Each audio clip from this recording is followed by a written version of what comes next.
Yan. Sa sunod po natin, no? Uh, Biblical presentation. Number one, God's presence carries its own atmosphere. Accounts of God's revealed presence as mentioned in the following verses and the following experiences of the man of God, of the men of God. Number one, Isaiah's vision. The posture of the cherubim, the effect upon Isaiah. Yung posture ng cherubim in worship, at si Isaiah naman, ang nangyari po, it led him to be conscious of his sin. Nakita niya ang kanyang kasalanan.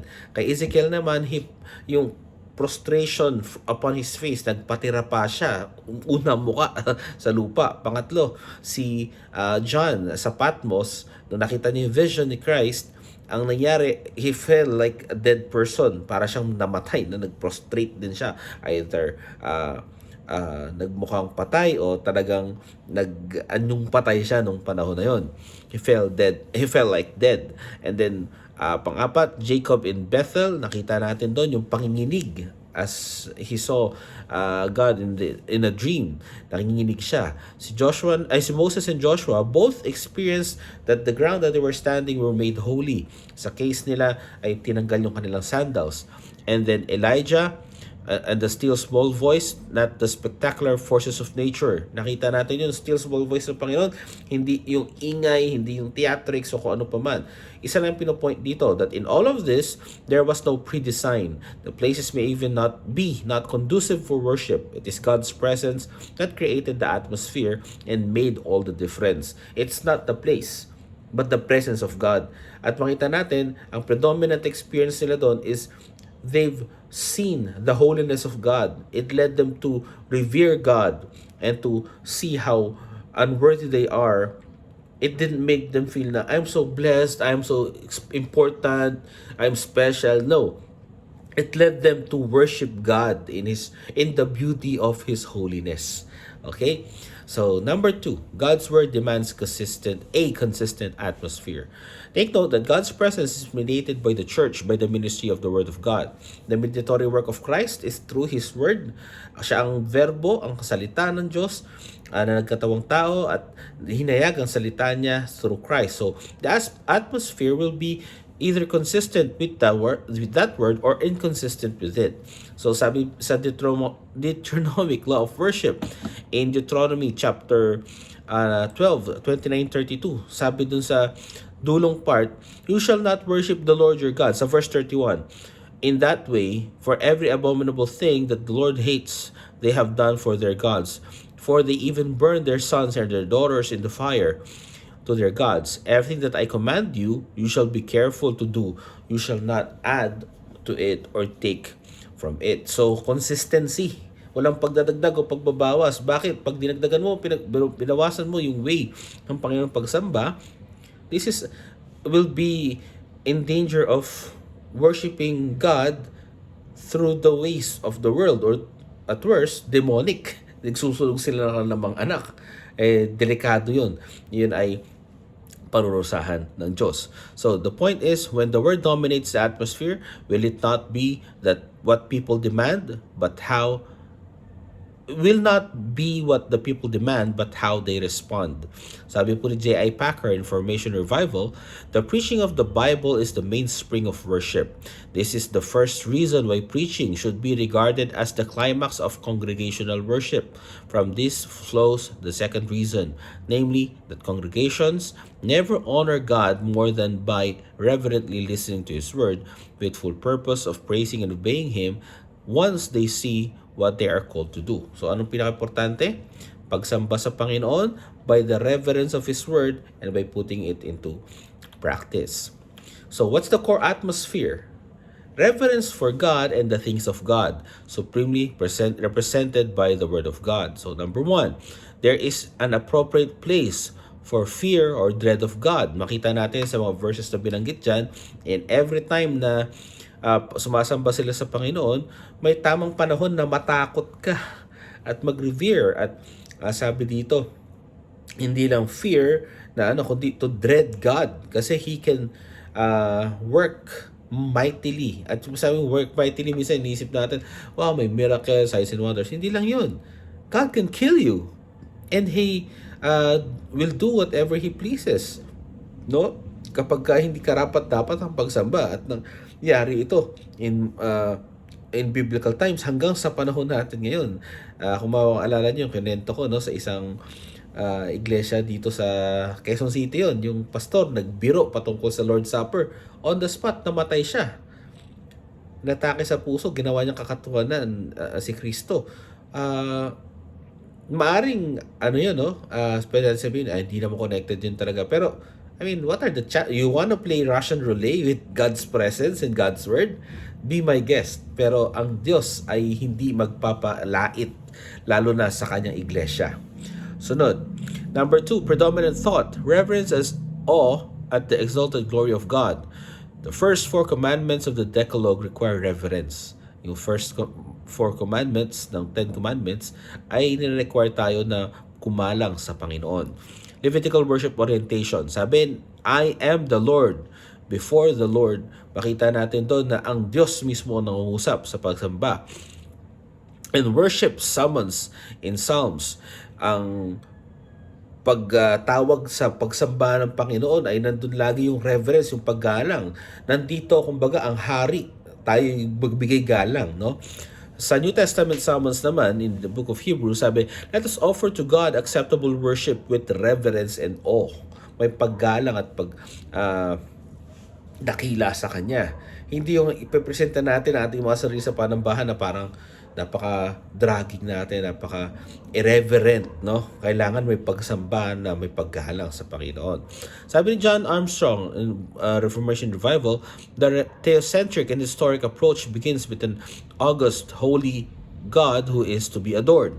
In this approach, God's glory is the motivating cause and the worship itself is far more objective as opposed to the subjective approach of the modern trend. Objective, bakit?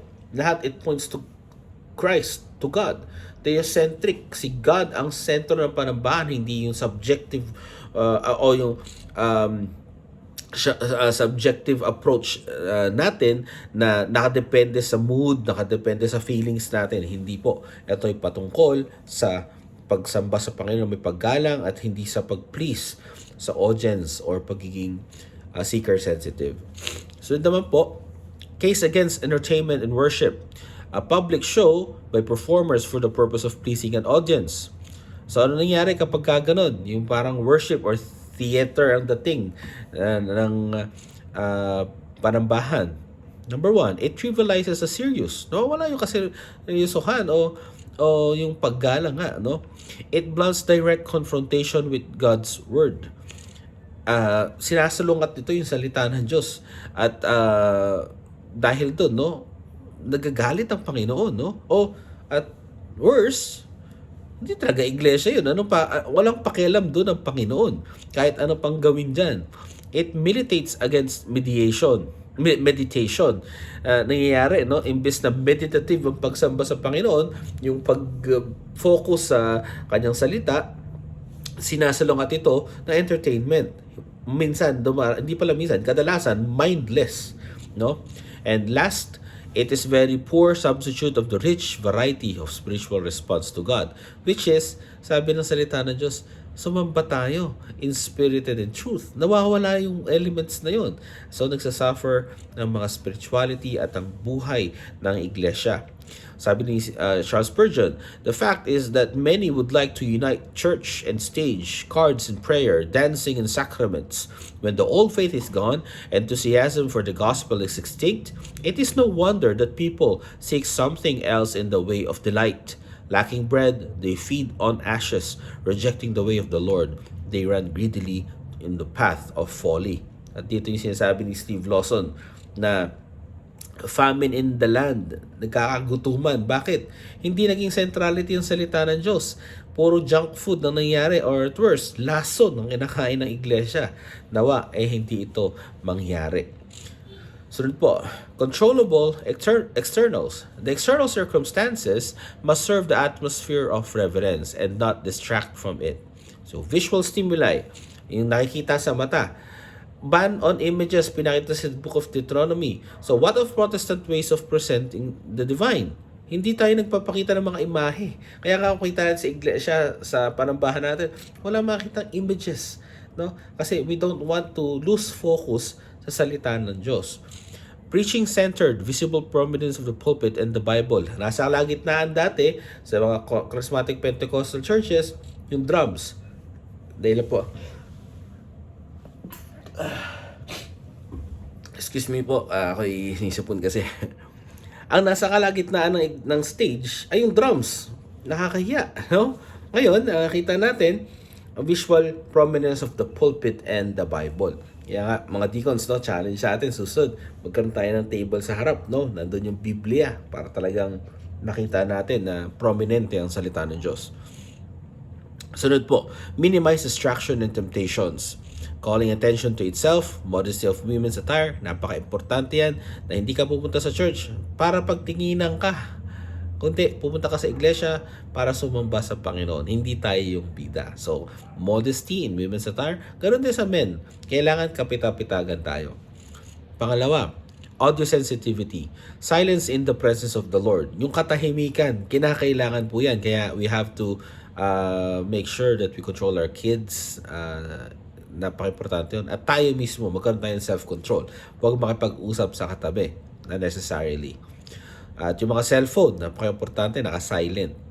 Sunod, clarity of the preached word. Trabaho ng pastor at trabaho mo rin magtulungan na maging clear yung preaching ng salita ng Diyos. Hindi tayo makadistract sa isa't isa at ang pastor sa preparation, may bahagi niya ng malinaw naman ang salita ng Diyos. Pangatlo, lifting up the voice of God in prayer. Voice to God in prayer. Dinadalangin natin. Meron tayong corporate prayer, may pastoral prayer, at itong mga panalangin na to ay para po sa Diyos, hindi sa katabi mo. Pero, kailangan makapag-agree tayo lahat, kaya kinakailangan meron tayong control sa ating ingay para maging prominent ang panalangin. And panghuli, yung pangapat, spirited singing and praising. Pagsamba sa pamagitan ng pag-awit, kasama sa corporate worship yan, kailangan spirited, meaning meron tayong nilalagay na effort, may gana, ginagalingan natin. Pag bumibirit nga tayo sa mga, ang tawag dito, sa video gano'n na lang. Dapat rin sa pagsamba, bigyan natin yung pinakamainam at pinaghahandaan ito. So, what's the pastoral challenge? Ito'y para sa aming mga pastor o sa elders, pero gusto ko rin maging aware tayo. Lead the church in the faithful exercise of this supreme mandate, and it will permeate all the other mandates of the church. Tutukan ang faithful exercise ng pagsamba sa magitan ng salita ng Diyos at ng panambahan, lahat ng elemento ng RPW, at makita natin ang susunod sa mandato ng Panginoon ay magiging smooth, no?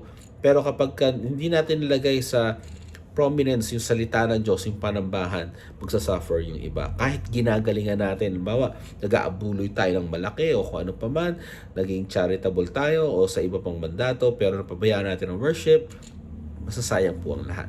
Sabi ni John Calvin in Selected Works and Letters, I know how difficult it is to persuade the world that God disapproves of all modes of worship not expressly sanctioned by His Word. The opposite persuasions which cleaves to them, being seated as it were in their very bones and marrow, is that whatever they do has in itself sufficient sanction, provided it exhibits some kinds of zeal for the honor of God. But since God not only regards as fruitless, but also plainly abominates whatever we undertake from zeal to His worship, if at variance with His command, what do we gain by a contrary source? The words of God are clear and distinct. Obedience is better than sacrifice. Anong sabihin ni John Calvin? Kahit ano pa na gawin natin, kung hindi ito yung sinasabi ng salita ng Diyos, basura lang lahat. No? Kaya sa pinanggalingan natin, sinasabi ko lagi, ako personally, sa pinanggalingan ko, lahat ng ginawa ko dati, no? Kahit ano pang theatrics yan, kahit sabihin mo pang anointed yan sa standard ng mga tao, hindi. Kung ito'y lumilihi sa salita ng Diyos, it is worthless. Obedience is better than sacrifice. So, pagpalain po kayo ng Panginoon. Kung meron po kayong mga katanungan, nandiyan si brother, hindi ko alam kung nandyan later si Brother Art, no? Kasi morning to. Kasi syempre may pinagdadaan sila Sister Ann. Dyan ang mga deacons natin and everyone. You can ask our office bearers and also our shepherd staff to answer your questions. God bless po sa inyo lahat at nawa ay magkasama-sama tayo mamayang hapon and ang Diyos ang mapapurihan at sambahin. Tayo po ay manalangin. O Diyos, salamat po sa katuroang ito na patuloy naglalagay sa amin sa tamang landas ng pagsamba. Dalangin po namin bilang isang iglesia, paggawa po namin ng mga mandatong ito, maging ang tamang panambahan upang maitaas ang iyong pangalan at hindi kami magsalaula, Panginoon, ng iyong presensya at ng iyong pangalan. We pray, Lord, that you grant us the strength and the yung wisdom, Lord, paano to lahat gawin, Panginoon. Pagpalain niyo po ang inyong mga anak sa natitira pang oras ng araw na ito, lalo sa pangalawang parte ng panambahan, maging sa mga magsasalita pa, Panginoon, maghahayag niyo yung salita, kayo patuloy bigay sa kanilang katalinuhan at kalakasan. Ito po ang dalangin sa pangalan ni Jesus. Amen and amen. God bless you all po and happy Lord's Day and see you later. Bye-bye.